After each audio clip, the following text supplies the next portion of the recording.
The idea that railroads remade North America and in doing so created the modern corporate world is hardly new. Modern scholars have proclaimed it repeatedly, and in this they only follow the 19th century intellectuals and promoters whom they cite.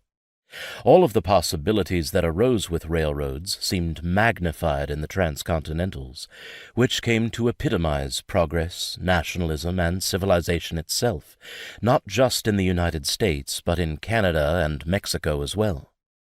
I have my doubts about civilization, but I will accept the rest. All I would change is that they created modernity as much by their failure as by their success. The very term transcontinental communicated the hubris and power of a new technology that wrapped the continent in iron and steel bands. But the term also communicated the illusory and deceptive qualities of these corporations, which were never quite what they seemed. For the transcontinentals did not really span the continent. In the United States, they had their initial eastern termini in cities and towns along the Missouri River.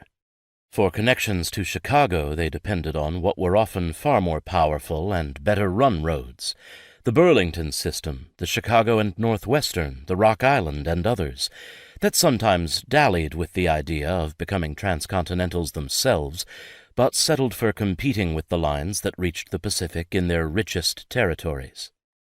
Only later would the American transcontinentals directly connect to major population centers in the Midwest, and they never stretched to the Atlantic coast.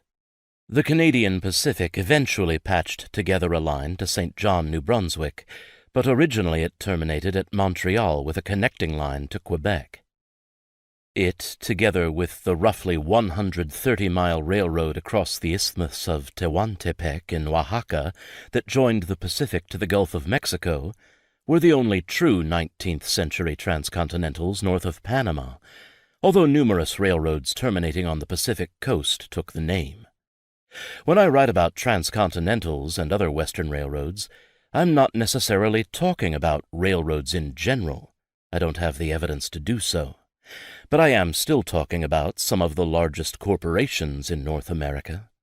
In the late 19th century, large corporations mainly meant railroad corporations and a few other powerful organizations, Standard Oil, Western Union, and Carnegie Steel, that were intimately associated with them. Although Americans still celebrate the West as a bastion of individualism, corporations, along with the federal government, were central to its creation.